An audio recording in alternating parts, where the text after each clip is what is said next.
کتاب العقائد پہلا حصہ مصنف حضرت علامہ بحر العلوم اشرف العلماء سید اشرف شمسی صاحب رحمۃ اللہ علیہ۔ سوال: ایمان کیا چیز ہے؟ اشہد ان لا الہ الا اللہ و اشہد ان محمدًا عبدہ و رسولہ کہنا اور اسی کا دل میں اعتقاد رکھنا، اور جن چیزوں کو حضرت محمد رسول اللہ صلی اللہ علیہ وسلم نے ضروریات دین فرمایا ہے ان کی تصدیق کرنا۔ سوال: اسلام کیا ہے؟ 5 وقت کی نماز پڑھنا، زکوٰۃ دینا، رمضان کے روزے رکھنا، کعبے کا حج کرنا۔ سوال: احسان کیا ہے؟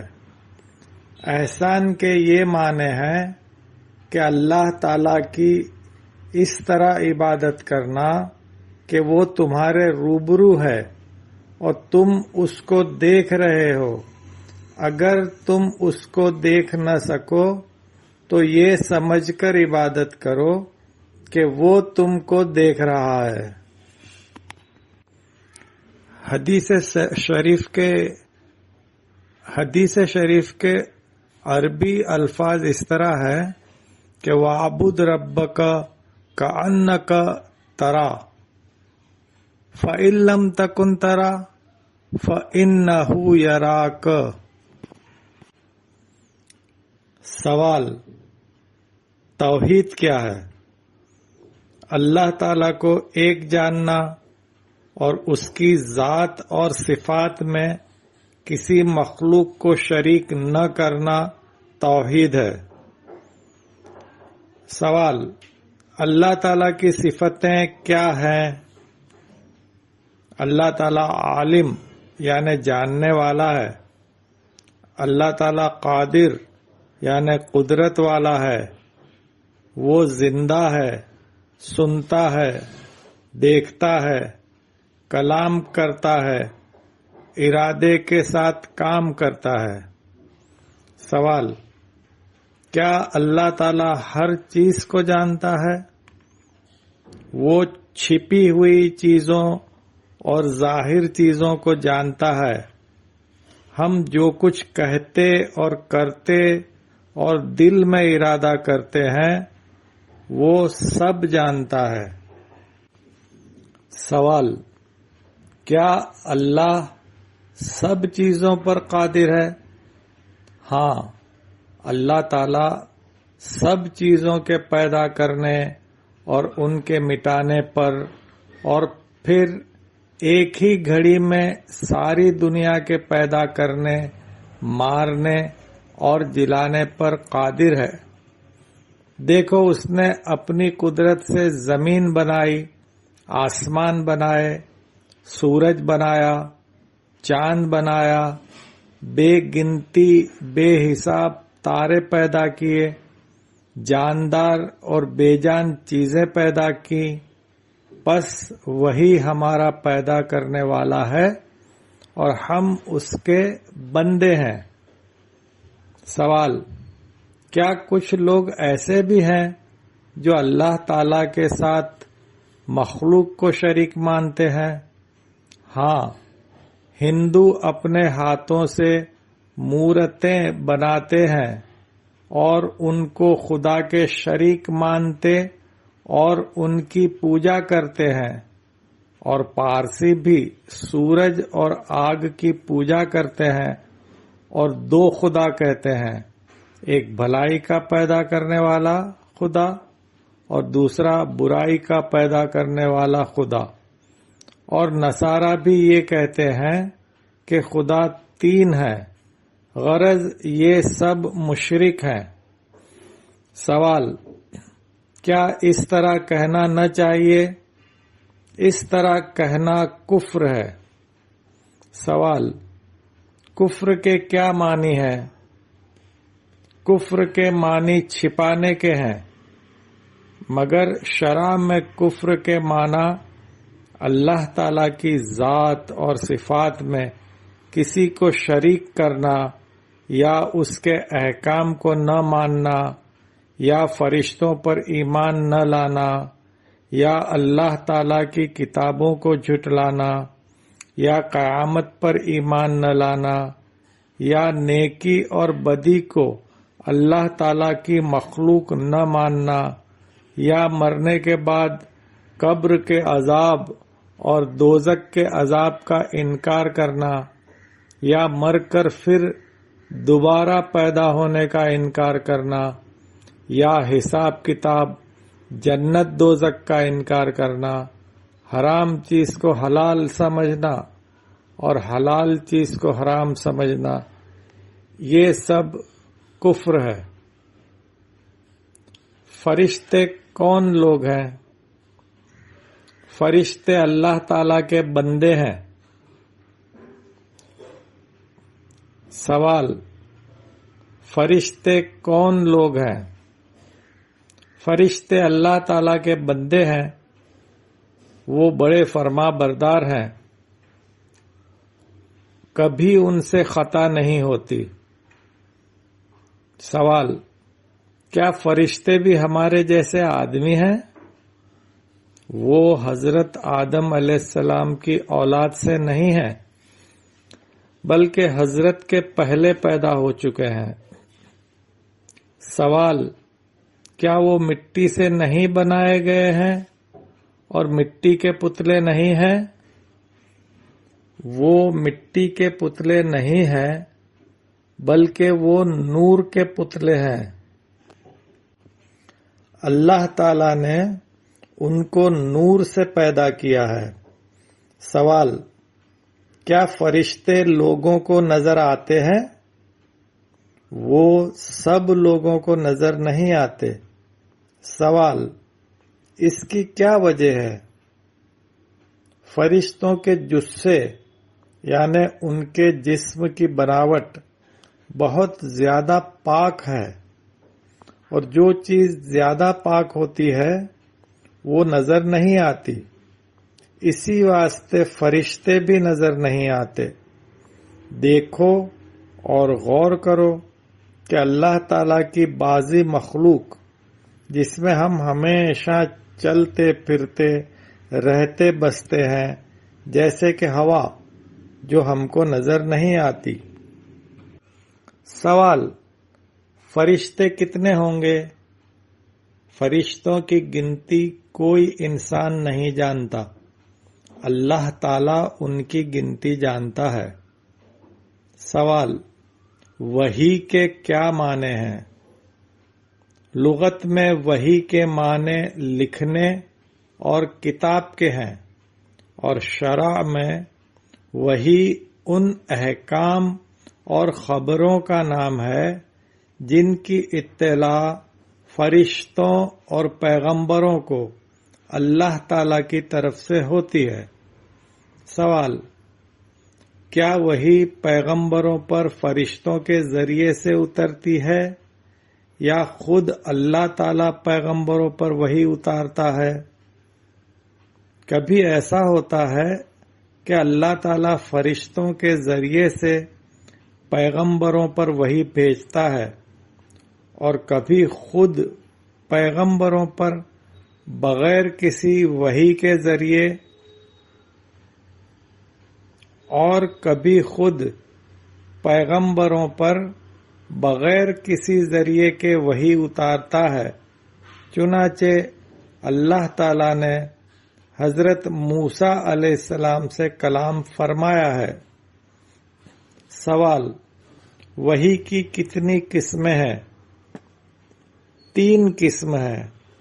ایک وحی الہام ہے، جس کے یہ معنی ہیں کہ اللہ تعالی اپنے بندے کے دل میں کوئی حکم یا خبر پیدا کر دیتا ہے، اور یہ پاک بندہ اس کو سمجھ لیتا ہے۔ دوسری وحی یہ ہے کہ اللہ تعالی اپنے بندے سے خود کلام کرتا ہے۔ یہ دونوں قسموں کی وحی پیغمبروں اور غیر پیغمبروں کو ہوتی ہے۔ تیسری وہ وحی ہے کہ اللہ تعالی فرشتے کے ذریعے اپنے بندے کی تعلیم فرماتا ہے۔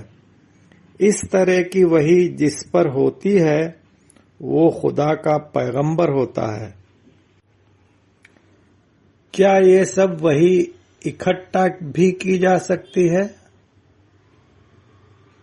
ہاں، اکٹھا کی جاتی ہے، اور انہی کے مجموعے کو خدا کی کتاب کہتے ہیں، اس شرط پر کہ پیغمبر یا خدا کا خلیفہ یہ بتا دے کہ ان الفاظ میں مجھے خدا نے یہ تعلیم دی ہے اور یہ خدا کا کلام ہے، میرا نہیں ہے۔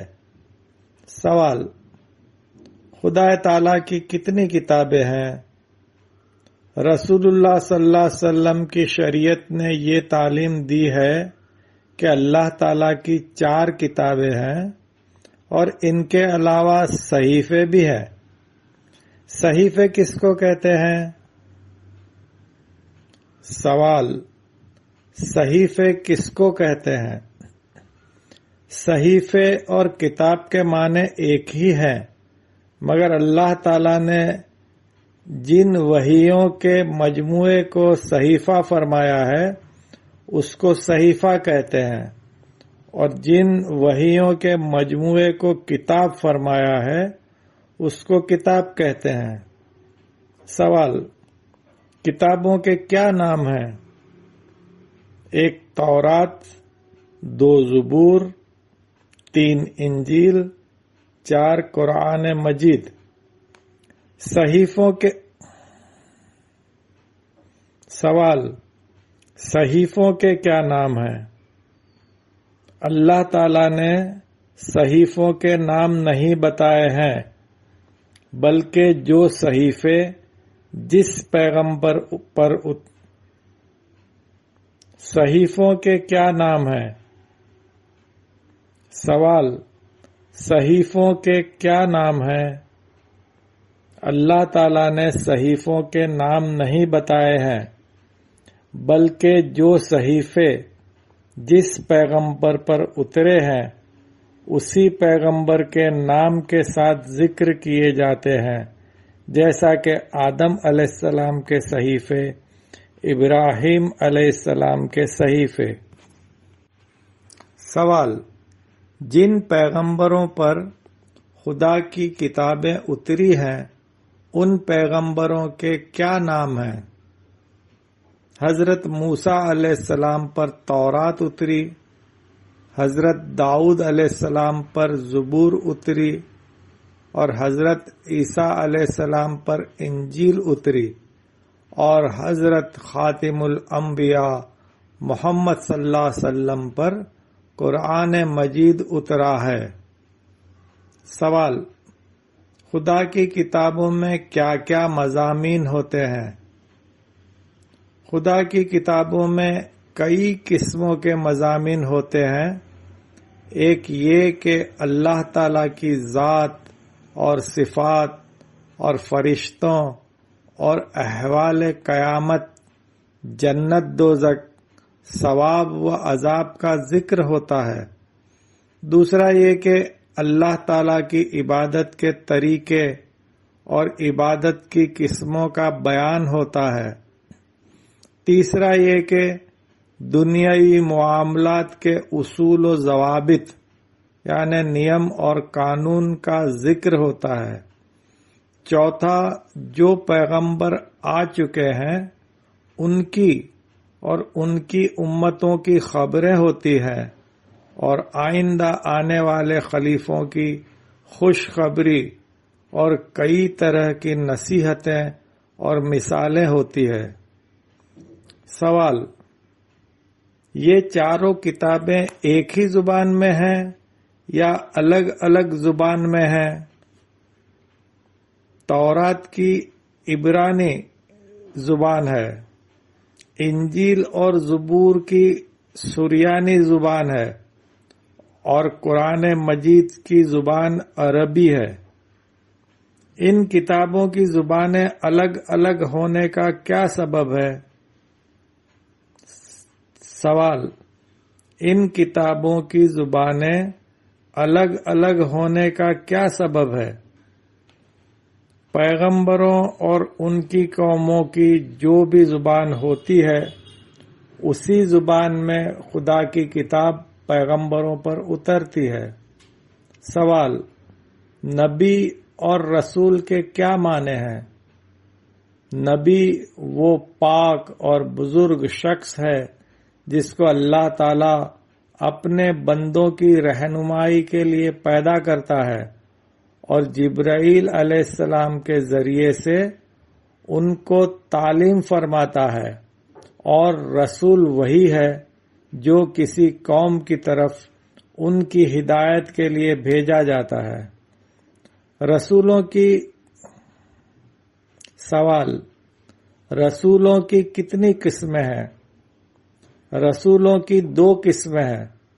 ایک وہ رسول جو صاحب کتاب ہیں، یعنی ان پر اللہ تعالیٰ نے کتاب اتاری ہے۔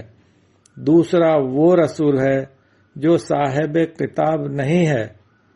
زیادہ تر پیغمبر ایسے ہی ہیں۔ سوال: وہ رسول جو صاحب کتاب ہے ان کی کتنی قسمیں ہیں؟ 2 قسمیں ہیں۔ ایک وہ رسول جو صاحب کتاب ہے اور نئی شریعت رکھتا ہو، جیسا کہ حضرت موسیٰ علیہ السلام اور حضرت عیسیٰ علیہ السلام اور حضرت سیدنا محمد رسول اللہ صلی اللہ علیہ وسلم۔ دوسرا وہ جو صاحب کتاب تو ہے مگر نئی شریعت نہ رکھتا ہو، جیسا کہ حضرت داؤد علیہ السلام کہ آپ پر زبور تو اتری ہے مگر اس میں نئی شریعت نہیں تھی، بلکہ حضرت داؤد علیہ السلام حضرت موسیٰ علیہ السلام کی شریعت پر حکم کرتے تھے اور اسی پر عمل کرتے تھے۔ سوال: کیا پیغمبر ایسا کوئی کام بھی کرتے ہیں جو دوسرے لوگوں سے نہیں ہو سکتا؟ ہاں، ان سے ایسے کام ظاہر ہوتے ہیں کہ دوسرے لوگ ان کاموں کے کرنے سے عاجز ہو جاتے ہیں، اور ایسے کام کو معجزہ کہتے ہیں۔ سوال: کیا معجزہ پیغمبر کا فعل ہے یا اللہ تعالی کا فعل؟ معجزہ اللہ تعالی کا فعل ہے جو کہ نبی کے طلب کرنے یا مانگنے پر ظاہر ہوتا ہے، اور اس فعل کو اللہ تعالی نبی کے ذریعے سے ظاہر کرتا ہے۔ یہ فعل عادت کے خلاف ہوتا ہے اور امت سے اس کی نظیر صادر نہیں ہو سکتی۔ سوال: خلیفۃ اللہ کس کو کہتے ہیں؟ خلیفۃ اللہ وہ ہے جس میں نبیوں کی صفات ہوں اور خدا سے تعلیم پاتا ہو اور اللہ تعالی کے حکم سے لوگوں کو اللہ کی طرف بلاتا ہو۔ خلیفۃ اللہ کی 2 قسمیں ہیں۔ ایک وہ ہے جس کو خدا سے اور جبرائیل علیہ السلام سے تعلیم ہوتی ہے، اس کو نبی کہتے ہیں۔ دوسرا وہ ہے جس کو صرف خدا سے تعلیم ہوتی ہے اور جبرائیل سے نہیں ہوتی، یہ شخص خلیفۃ اللہ ہے، نبی اور رسول نہیں ہے۔ سوال: کیا فرشتوں میں بھی پیغمبر ہوتے ہیں؟ ہاں، ہوتے ہیں۔ چنانچہ اللہ تعالی نے قرآن میں فرمایا ہے کہ جبرائیل علیہ السلام پیغمبر ہیں۔ سوال: یہ تو معلوم ہوا کہ انسانوں میں اور فرشتوں میں پیغمبر ہوتے ہیں، مگر کیا جناتوں میں بھی پیغمبر گزرے ہیں یا نہیں؟ کسی صحیح روایت سے ثابت نہیں ہوا ہے کہ جناتوں میں بھی کوئی پیغمبر ہوا ہے۔